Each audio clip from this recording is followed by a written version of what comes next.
Jump off that exhausting hamster wheel and into balanced living with Dr. Marissa. Promise you joy in the mystery. Dr. Marissa, also known as the Asian Oprah. Her mission, to be a beneficial presence on the planet. Her purpose, to be your personal advocate to live, laugh, love, learn. Her life motto, don't die wondering. Take back your life with Dr. Marissa Pay. And welcome. You are tuned into Take My Advice, I'm Not Using It, the morning show here on KCAA, AM 1050, FM 102.3, FM 106.5, streaming everywhere. Over 5 million homes in Southern California, a station that leaves no listener behind. And if you're not in your car right now on AM 1050, you can also get this show on my YouTube channel that carries all 521 shows.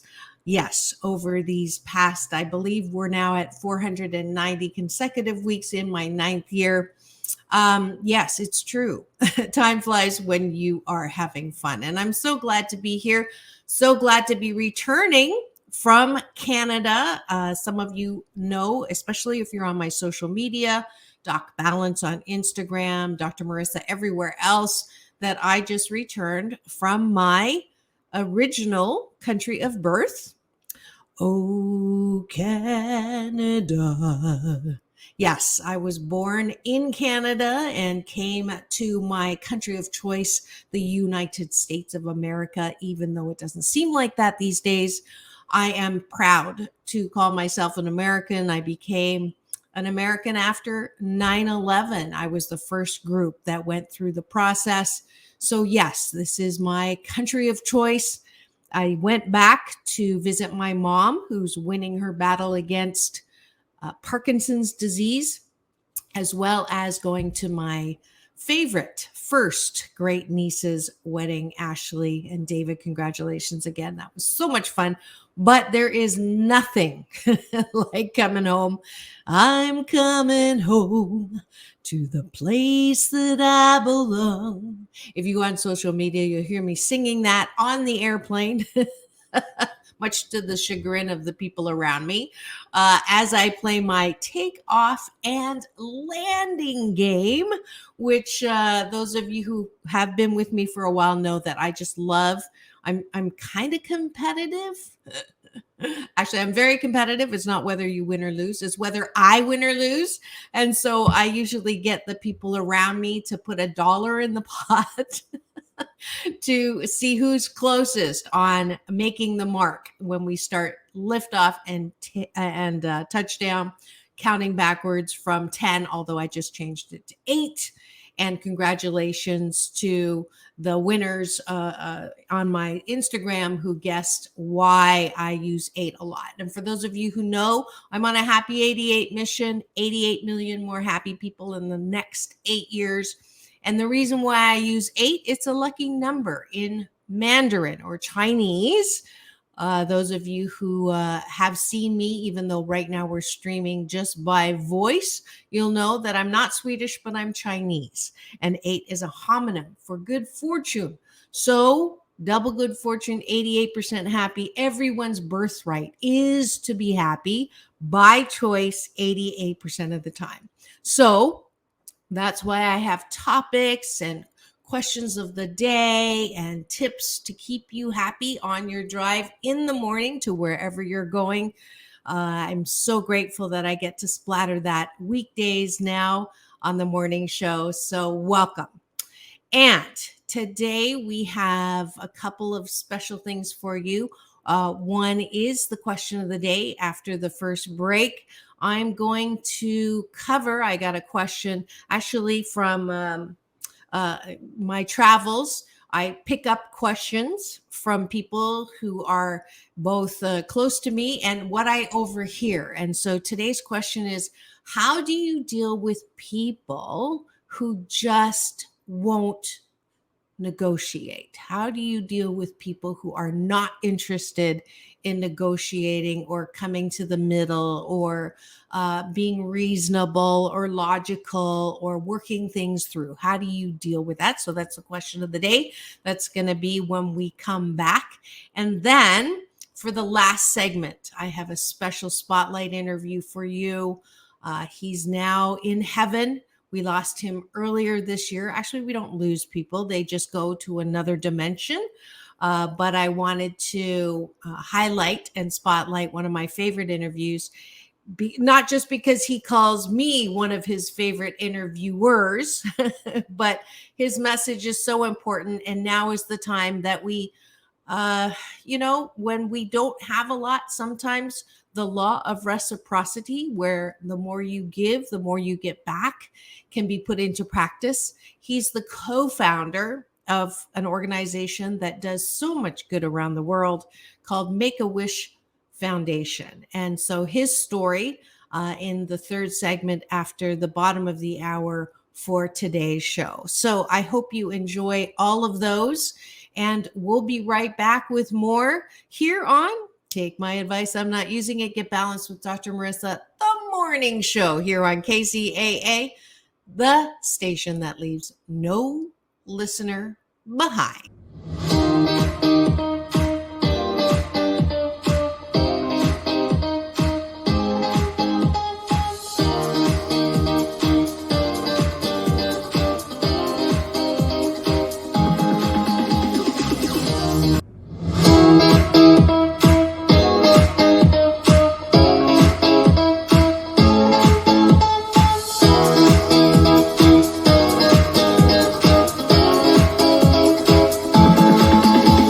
Take back your life with Dr. Marissa Pay.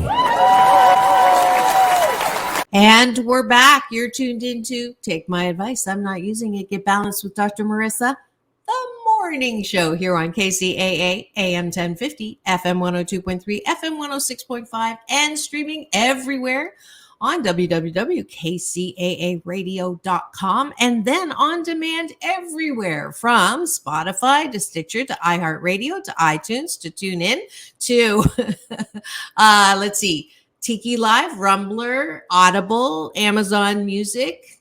One of these days, I'm going to see if I can do them all by memory, but you get the drift. You just Google Dr. Marissa and you'll find me. Or if you want them all consecutive and lined up like ducks in a row, my shows are on my YouTube channel. It's a free subscribe. So there really is no reason to not go and check out the shows. You can get them as podcasts as well. I have my red carpet playlist if you want to hear my interview with the beautiful Halle Berry. She's beautiful inside and out. With John Travolta, Quincy Jones. I'm blanking. With Shannon Miller, with a lot of other Olympians, as well as Fran Drescher, Corey Feldman. You name it, it's there. Go to my YouTube channel, free subscribe, and then you can enjoy those. Because I kind of am a little shy, don't like talking at all, and sarcasm is another service I offer. All right, and let's get on to the question of the day. And I should probably find some sound effect for that. In the meantime, let's just... Yes, it's about being a little bit... toot your own horn, all those things that I was told not to do as a young Chinese woman. But as you know, it is, you grow up with some BS belief systems that don't serve you well.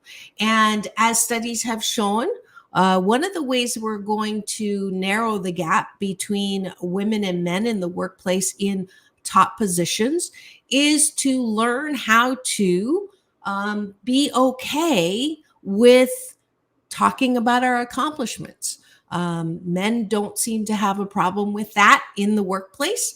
Women have been taught and socialized to, in Chinese and Japanese, the nail that stands up is hammered down. But we're not going to get to those ranks if we are not going to adopt practices that work for those who are in leadership positions now. So there's an aside. Those of you know I have a PhD in organizational psychology, so I am a business psychologist. So every once in a while, I slip in a little bit of advice that I do use on occasion. So there's a little aside for those who are in the workplace, returning back to the workplace and wondering how to get ahead. But I did want to talk about the question of the day. The question of the day is that of, okay, so one of the ways that we are not choosing happiness, we do not choose happiness, is when we focus on what doesn't work in our lives. And relationships are a huge part of life that can either be a source or a condition that we become happier or not as happy with. So you can't get away from it. I know in the old days, I'm going to date myself, but there used to be a saying, I can live on a desert island. Screw you. I don't need you. If you don't like me, too bad. This is who I am. And I'm going to go live on the desert island by myself. And the truth is that in life, very few people get the privilege, maybe, or the curse of going and just being on their own. Relationships just are one of those facts of life, one of those, if you have a great relationship with your family and friends and a significant other, or as I like to joke, an insignificant other, it can definitely give you more happiness in your life. And on the flip side, when you have horrible relationships, when you don't get along with people, when you have issues with those that you're with, it's really crazy making. And hey, I just spent time with my family back where I was born and raised. And Eckhart Tolle, the best-selling author of, he has a number of, I'm going to blank, The Good Earth, The Power of Now, really great books. He says, if you think you're enlightened, spend a week with your family. And I definitely experienced that. I was there with lots of family, and for the most part, it was great. But some of the time, 12% of the time, 88% of the time, it was fantastic. 12% of the time, I was not happy. I was more than not happy. I was miserable. And I was having some conversation with other people who I love, who were also having some struggles in their relationship. So I thought I would focus the question of the day today. And of course, I'm taking my suggestions and my advice from my own book called 8 Ways to Happiness from Wherever You Are. And foreword was written by Dr. Michael Bernard Beckwith, my big brother, as well as the back cover is Neil Donald Walsh, Conversations with God. And I'm saying this not just to highlight, yes, I'm name dropping, but the great news is this book is not about me as a psychologist telling you how to be happy. This book is a direct result of all the things that I have learned on how to be happy and choose happiness, even when your relationships suck. So let's just specifically hone in on one particular thing. Have you ever had a relationship where you really love them, they love you, you're years into a relationship, everything's great, and then you hit a hiccup in the road, and for whatever reason that you are aware of or you're not aware of, you are in a conflict. And so now what do you do when you're in a conflict? How do you resolve a conflict in a relationship, or do you even need to resolve a conflict in relationships? So that's what we're going to talk about today for the remainder of the first part of the show. So anybody relate to this? Are you nodding your head and say, yes, yes, this is just for me? How did you know? No, I'm not spying on you, even though these days it's very easy to be spied on, because apparently if you have a phone, they know what's going on. But it's still gonna, we're still gonna use our phone. But I digress. Okay. So the first thing I ask myself when I'm in a pickle, when I'm not happy, when I'm in a struggle, when I'm in a tug of war with someone who I care about.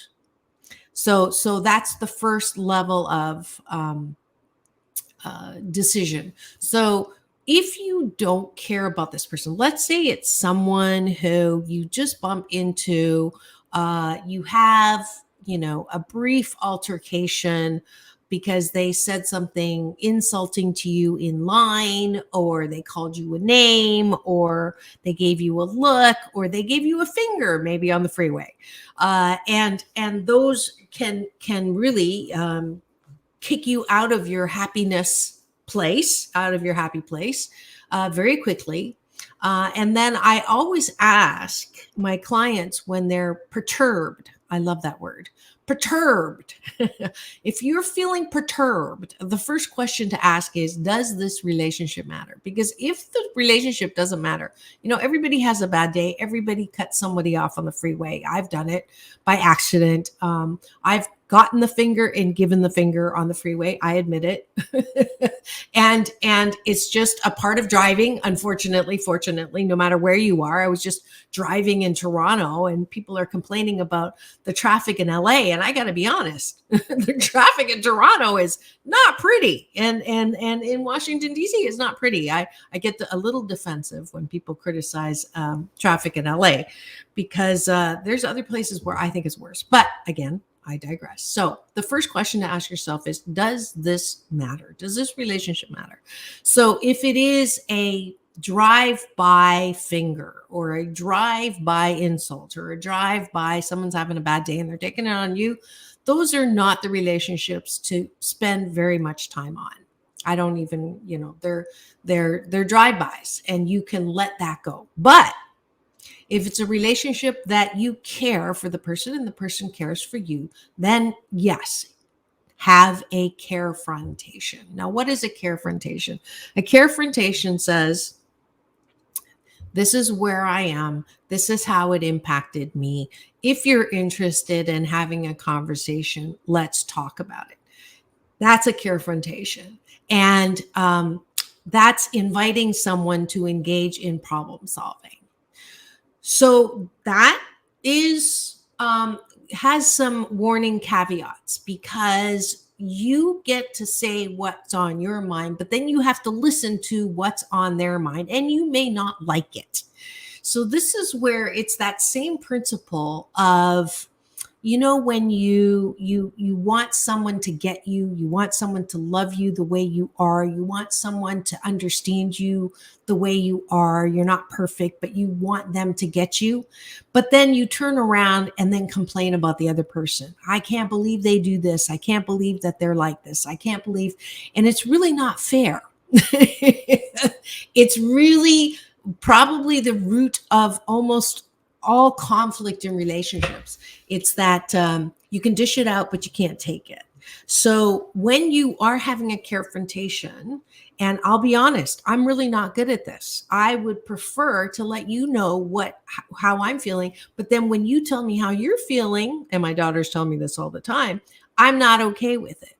So if you're right now in a tussle with someone, the first question is, can you really be, as Jane Elliott, one of my past guests, fabulous educator on diversity, no matter what that person put on YouTube as an insult, some fatso person, I removed the comment. But anyways, she's an amazing educator. And she said the reason why she did what she did with the children is she remembered the Sioux Indian saying, "Oh Lord, let me walk in someone's moccasins before I judge them or before I decide." So if you're going to have a carefrontation, you have to be willing to sit in someone else's shoes, to really understand. You may not agree with it, you may not understand with it, about it, but in order for Carefrontations to work, you have to be willing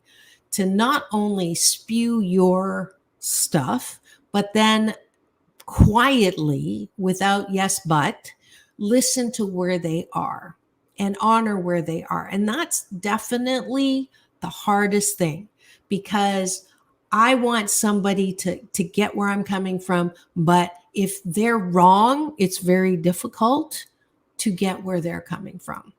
Does that make sense? So there's level 2. So if you have a Carefrontation, you have to be willing to do that.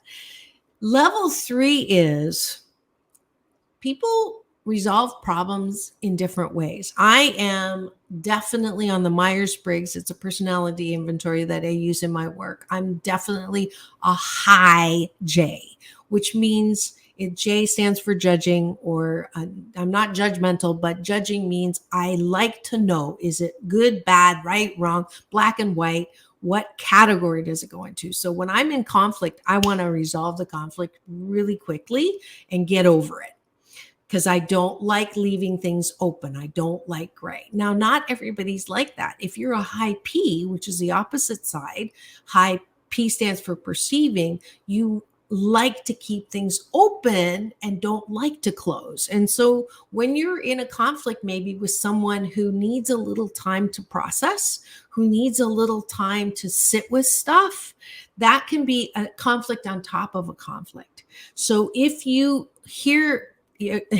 like me and you're having a Carefrontation with someone who's a high P, it really would do well to say, this is where I am. I'm hearing what you're saying. Let's go to our, perspective corners, and just, let's meet back tomorrow morning, or let's meet back in a couple of hours when we have had time to just process and cool down. This is, gosh, if we all had this process, can you think of how great work would be? Because the conflicts we have at work would be so minimized. The conflicts we had in our family would be so minimized. So this is, if you know the term EIQ, emotional intelligence quotient, this is the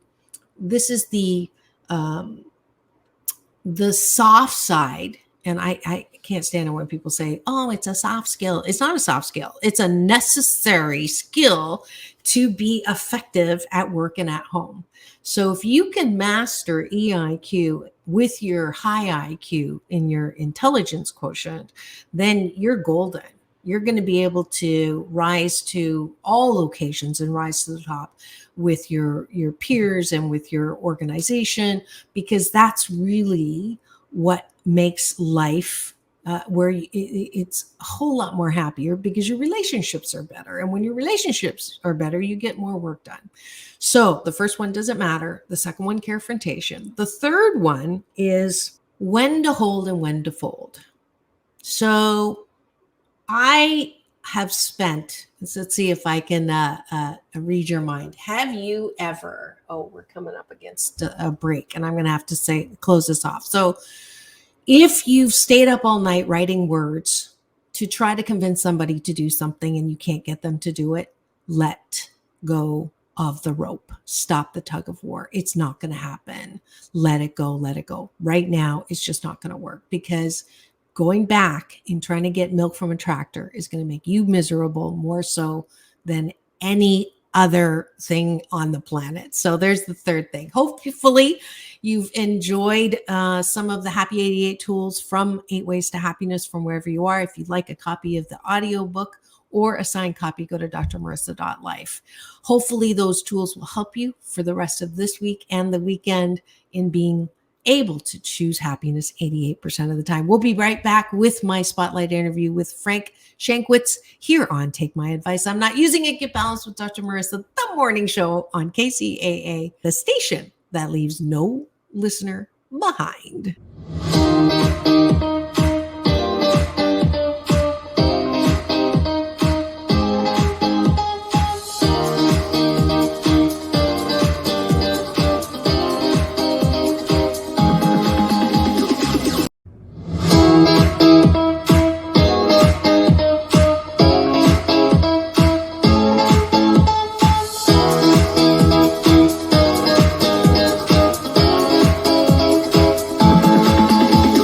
Take back your life with Dr. Marissa Pay. And we're back. You are tuned into Take My Advice. I'm Not Using It. Get Balanced with Dr. Marissa, the morning show here on KCAA, AM 1050, FM 102.3, FM 106.5, and streaming everywhere, kcaaradio.com, as well as all on demand, Spotify, iHeartRadio, Stitcher, Spotify, iTunes, you name it, I'm there. And of course, all housed, all my 524 shows on my free subscribe YouTube channel. So make sure you get that. So today I wanted to spotlight a beloved friend, past guest. Thanks to Dr. Greg Reed, I met Frank Shankwitz on stage. We shared a stage at Secret Knox. By the way, if Secret Knox is sold out this year, but there are tickets left for the soiree. And the soiree is at the Viejas Indian Casino and Resort in San Diego, Thursday, September 3rd from 5 to 11. You can still get tickets and it's going to be amazing. There are people that you can rub shoulders with and have a cocktail with and dance with who are masterminds in it's a secret, so I can't tell you who they are, but just know in past Secret Knox, Ed Snowden, who beamed in from Russia, the president of Mexico, you name it, there's just been amazing people. So you'll want to go to the soiree, even though the actual event is sold out. I'm going to get to do interviews. I've been invited to go on stage and do interviews as well as the red carpet. So it's something that you want to attend. That's secretknox.co. And that is where I got to meet the spotlight interview for the remainder of the show. He's a co-founder of Make-A-Wish Foundation. You've heard of it. Did wonderful work. There's a great movie called Wishman that Greg produced of his life. And sadly, we lost him earlier this year to cancer, not COVID. And I was tremendously sad. Peace and blessings out to Kitty, his beautiful inside and out wife, who both of them I just love dearly. And I know Frank's watching in and smiling and laughing at us and loving us from the other side right now. But I wanted to bring you one of my favorite interviews for today's show. So without further ado, please enjoy. Frank Shankwitz is the founder of Make-A-Wish Foundation in 1980 with a number of others, and has now grown to 64 chapters in the U.S., 36 international chapters covering 5 continents, and has granted over 300,000 wishes worldwide, with a wish being granted somewhere in the world on an average of 38 minutes. Frank has spoken at the Ohio State University, Harvard University, and has been featured in Forbes as one of the 10 top keynote speakers. Honors include the President's Call to Service Award, the Making a World of Difference, and the Ellis Island Medal of Honor Award. Without further ado, please welcome to my studio, Frank Shankwitz.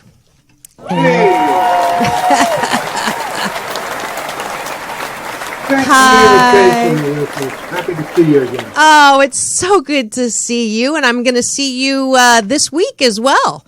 So I am excited to always bump into you because the work that you've done and watching you sort of embrace the work that you've done and now all the exciting things that are happening, I'm so happy for you. I hope you know that and feel that.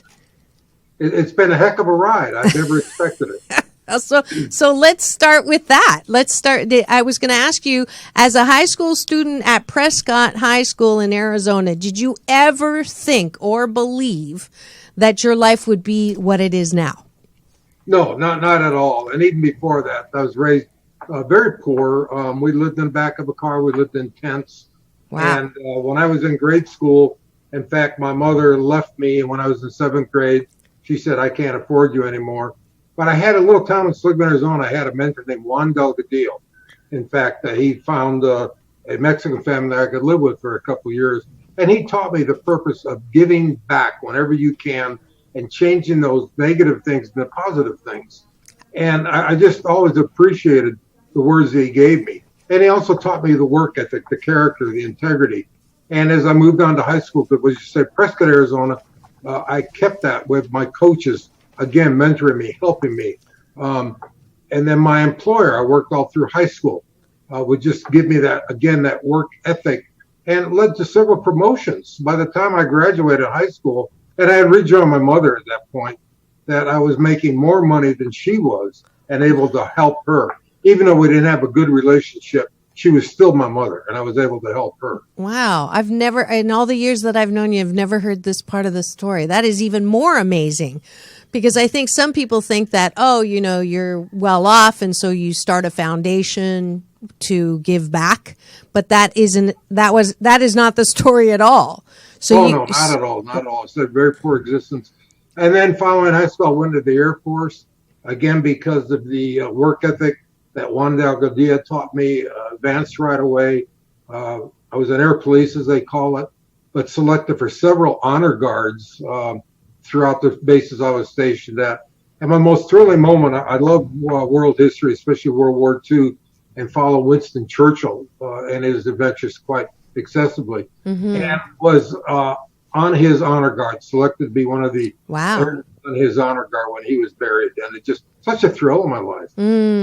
Did you ever feel like, why me? I don't feel like it's not fair as a child growing up in that kind of a setting? And you said not at all. Not at all. I was always thankful for everything that happened. And again, Juan Delgadillo has mentioned about giving back. And people in town would feed me. They would bring beans and tortillas. They would help me out. And I was working as a dishwasher starting at 10 years old. But he said, Frank, when you can, give back.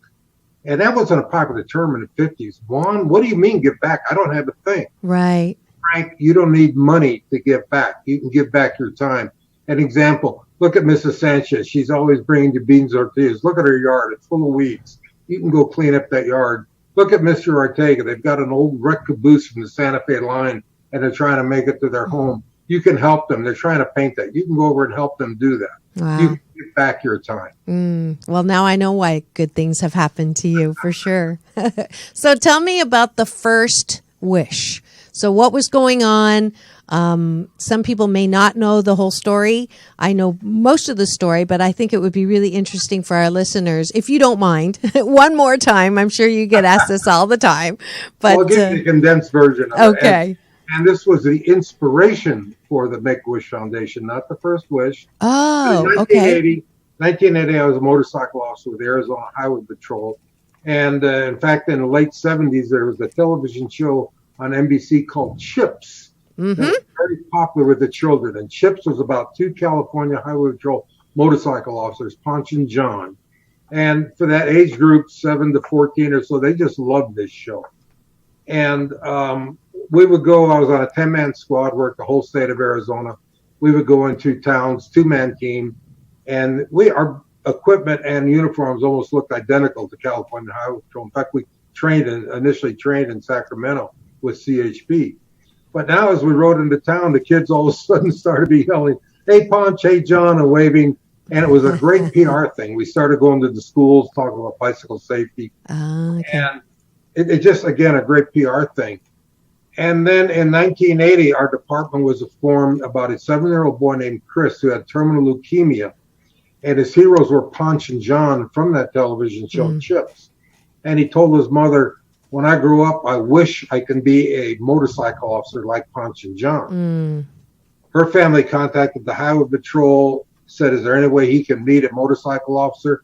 And I just happened to be the motorcycle officer that was chosen because of my work with the children all over the state of Arizona. And it was set up through the permission of his mother, his doctors, that his little boy's on IVs in the hospital. That he would be picked up on our state police helicopter, flown to our headquarters building, where I would be standing by to meet this little boy when he landed. And I had no idea what to expect. He'd just come off IVs, Marissa, and I figured our paramedics are going to help him out in a wheelchair or carry him or something. Right.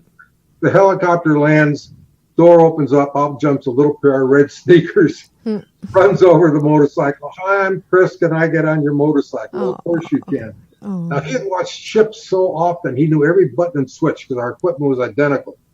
This is a siren. Here's a red light. I turn it on. This is what's in your saddlebag? It's the same as Punch has in his. This little boy just having so much fun. Oh, that's so Punching out some beautiful. chips. And I'm looking at his mother, and she's crying, and I mean really sobbing. Yeah, I couldn't I'm understand sure. that. Then it dawned on me, she has her typical 7-year-old back. He's not in a hospital. He's not dying. He's just having fun. Right. And we were allowed to take the kids on a ride on a motorcycle in a parking lot during those years. Mm-hmm. And I asked Chris, you want to go for a ride on a motorcycle? He got very nervous, very serious. No, his voice shook. And I said, well, I don't understand. You just rode on a helicopter. Right. And he looked at me and he said, helicopters have doors. And we learned that doors were very important to Chris. Motorcycles didn't have doors. Oh, that's Then one of our sergeants came in a squad car. Do you want to help drive the squad car? Turn the red lights and siren. He jumped on the sergeant's lap because obviously the car that had doors. And around the parking lot was so much fun as he's chewing bubble gum. And he blew this big giant bubble. And I looked at his mother and I said, there's our little bubblegum trooper. Oh. She got a kick out of that. In fact, she wrote a book titled The Little Bubblegum Trooper that I think is still available on Amazon today. Oh, that's great. I think my fabulous sound engineer just found a picture of that exact shot. He did. But Chris went on that day to become the first and only honorary Highway Patrol motorcycle officer in the history of Arizona Highway Patrol, complete with his own badge, his own smoky hat, a helmet we gave him. And he got to go home that night. His doctor was with him, said, I don't understand. He can go home. His vitals are so good. But before he left, he kept rubbing the wings, motorcycle wings in my uniform. How do I be a motorcycle officer? And I was just telling him some of the things we had to do. And then he had to leave. The next morning, we got permission to go to Chris's house. We had a custom-made uniform made for him that night. Two ladies spent all night at the uniform shop making this uniform. I got permission to lead several motorcycles, squad cars into his neighborhood about 8 in the morning. Red lights and siren. You can imagine the neighbors, right? Can't even imagine. Chris comes running out. We hand him his uniform. He is just beaming. He runs in. He comes out just strutting. Got on his smoky hat that we had given him. But he came over again and rubbed my wings. I want to be a motorcycle officer. That is my wish. That's the first time I heard that word, wish. Oh. I said, I was teasing him, if you could only had a motorcycle, Chris, we could set up some traffic cones here. I would test you right now to see if you could pass. Well, Chris is a step ahead of me. He runs in the house, comes riding on a little battery-operated motorcycle that his mother had got for him in place of a wheelchair. Oh, He's got on his helmet. He's got on the aviator glasses. His mother bought him a pair of what we call on a ranch high-top rubber mucking boots that looks like a motorcycle officer boot. Right. He goes through the cones. He comes back. Did I pass my test? Yes, you did, Chris. Am I a motorcycle officer now? Yes, you are, Chris. When do I get my wings? Well, the wings were custom made. I said, Chris, it'll take a couple days to get those wings. I'll order them right now. Oh. He got to stay home again that night. Oh, A couple days later, I pick up the wings. Just as I pick them up, I get a call from our dispatcher. Chris is in a hospital in a coma, probably not going to survive the day. I got permission to go to the hospital. As I walked in his room, his uniform is hanging right by his bed. Just as I pinned on those motorcycle wings, Chris came out of the coma. He looks at me. He starts smiling. Am I a motorcycle officer now? Yes, you are, Chris. His wish had become true. He asked for his uniform. He's rubbing the wings. He's giggling. He's showing his mother. And unfortunately, a couple hours later, he passed away. Oh, God. And I always like to think maybe those wings helped carry him to heaven. Now, our commanders contacted me and said, we have learned that Chris is going to be buried in a little town called Kewanee, Illinois.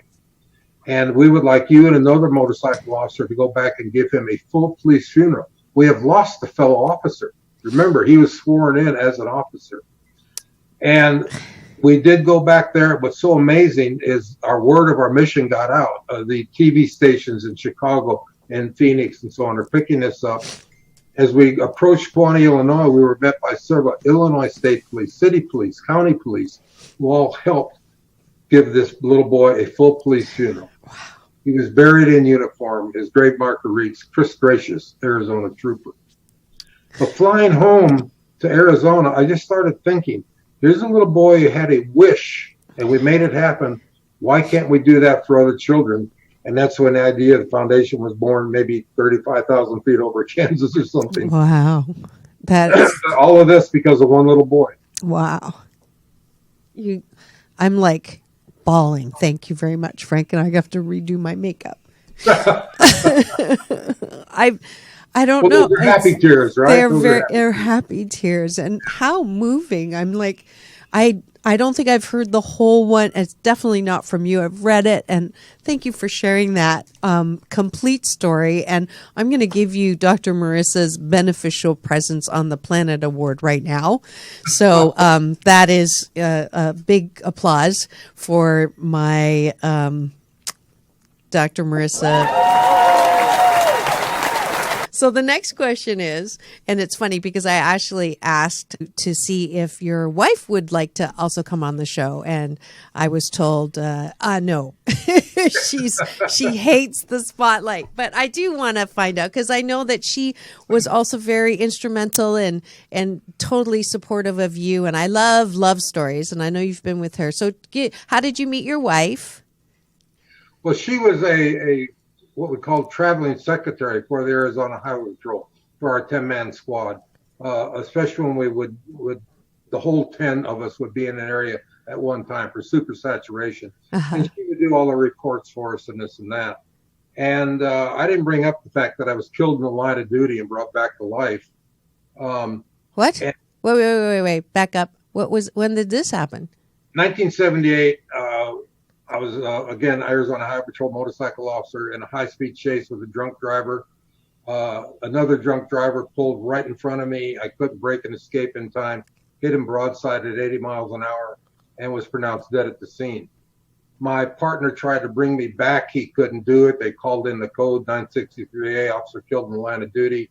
An off-duty emergency room nurse from California stopped and said, please let me try and bring him back. They said, well, go ahead, but he's dead. We have nothing. For 4 minutes, she worked on me. And obviously, we're talking and brought me back to life. Wow. But it was severe injuries, a traumatic brain injury, skull fracture, broken bones, a lot of missing skin. And the little town that we were at didn't have really a hospital, just a clinic.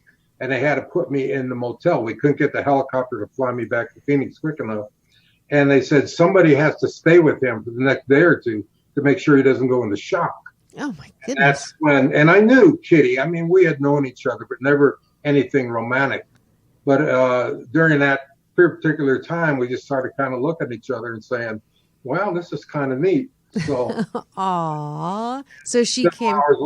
Several years later, we were married. Now, Kitty is also one of the co-founders of the Make-A-Wish Foundation. That's beautiful. And I tell this little story that after our first official wish, I told our board someday we're going to be international and national granting wishes all over the world. And they all laughed at me except one lady, and that was Kitty. And I got my wish 3 years later when she said, I do. The audience goes like that. Oh, the ladies go. That's so beautiful. That's why I asked the question. I had no idea what the answer was. I'm glad that you didn't say you're still thick and thin, especially supporting my career as a police officer, but also traveling all over for Make-A-Wish when we were doing it. And such a presence on camera. But she just finally said, it's your thing now. Aww. That's your presence on camera. That's. In fact, she got chosen to be an extra in the movie. Oh, she did? Yeah, so she's got a small part in the movie. Oh, yeah. Great. Is she coming to Secret Knocks this time? No, she's not. Okay. Well, one of these days I would love to meet her because I would love to have her side of the story. Which sometimes she say, I wish I would have let you go to sleep some days, when I was going in the shop. But that's just, we all have those moments. Right, of course. What would you say is the secret to you guys staying this long together? How many years have you been married? 35. 35. That's beautiful. So what would you say, advice to people who are having tough times with relationships? Well, always remember to treat people like you'd want to be treated. And I always say, put your wife, your girlfriend, whatever it is, your husband, whoever we're talking about, on a pedestal. On a pedestal. Like with my wife, I always say, I want to treat her like a queen. Because if I'm the king she's going to treat me like the king. Right. Treat her like the queen. Right. But just the adventures we've had together. She's so everything from riding motorcycles to snowmobiling to just name it. She's there. She's my partner. That's beautiful. I'm so happy I asked you that question. I always ask my guests the last question, which is, what or who are you most grateful to? Wow. I got to have one person? No, you can, I'll give you 3. 3. Yeah. Well, probably I mentioned Juan Delgadillo, who became my mentor when I was 10 years old. The gentleman taught me so much, just so much. Did he meet you at school? Pardon? How did you meet him? How did he pick you out? Little town of Seligman, 500 people, predominantly Mexican, American Indian. I was one of the few white kids in town. And I'm working as a dishwasher across Old Highway 66. I see a man building something. I walk across the street and I say, "What are you doing?" He said, "What's your name?" I said, "Frank." He said, "No, from now on it's Pancho," meaning Frank in Spanish. Oh. And he said, "Grab a hammer, kid." And what do you mean? Because I had never had a father figure to teach me these type of things. My mother had kidnapped me away from my father. I didn't tell that part of the story. But then Juan became teaching me, like I said, everything from sports, music, things that I had never done before. Carpentry, working on cars, everything like that. The biggest thing was the work ethic, the integrity, the character. Like he said, character and integrity are not inherited, they're developed. And I've always respected that, man. And that's why with the movie that I'm so happy that they actually have the character in his name. That's awesome. And as that's a little teaser, because I'm sure Greg didn't want me to tell the whole thing about the movie on the show, so there's no reason to watch the movie. But you do cover that part. That's another incredible part of your life where you were kidnapped by your mother away from your father. And then I'm not even going to say if you get reunited or not, because we're going to let the people watch the movie to get that. But is there any part of that story that's not in the movie that you can just spoiler alert share? And it's funny you ask that. You know that anytime you go to a movie theater and it says based on a true story, yes, it's a true story.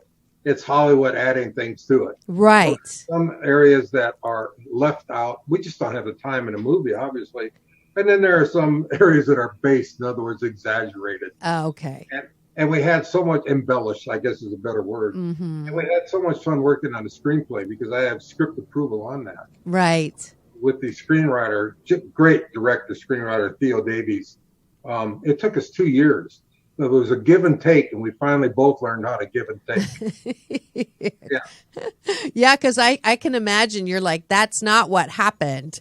I want to tell the truth. and I learned, too. I learned in this process. I'm a novice, obviously. But if you did everything that was truth, it's a documentary. And it'll be on the Discovery Channel or Hallmark Channel. It's not a movie. Right. It's got to have that embellished appeal. Yeah. Great. Okay, so that's 1. 2 more people that you're grateful to.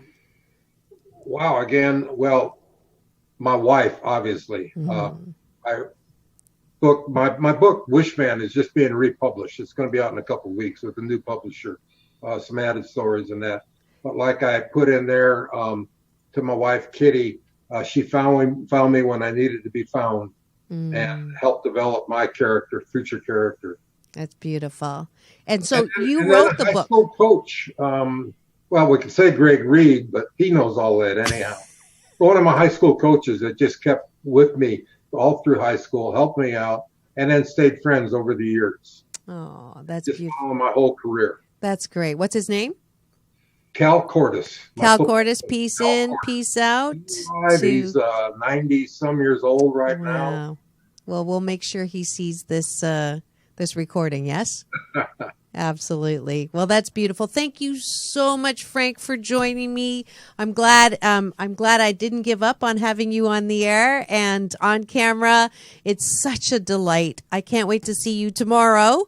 And I'm grateful that you shared your complete story, and it is beautiful, and you are a blessing. Go! You're on the internet, Facebook. Go like him. Go give him the finger, a thumbs up, and make sure you support someone who really walks the talk. Thanks again, Frank Shankwitz. Thank you. Wasn't that heartwarming? I'm so proud that he actually told me that I was one of the best interviewers he's ever been interviewed by. And that's a huge compliment because he's been interviewed by a lot of huge people. So I just love you, Frank. I miss you, Frank. I know that you definitely left a beautiful, beautiful legacy for us to continue to do for those who are experiencing hardship in life before they leave. I'm just so grateful that I got to know you, and thank you. Thank you for all that you did and continue to do in all that has been left with Make-A-Wish Foundation. If you haven't seen the movie Wishman, it is available.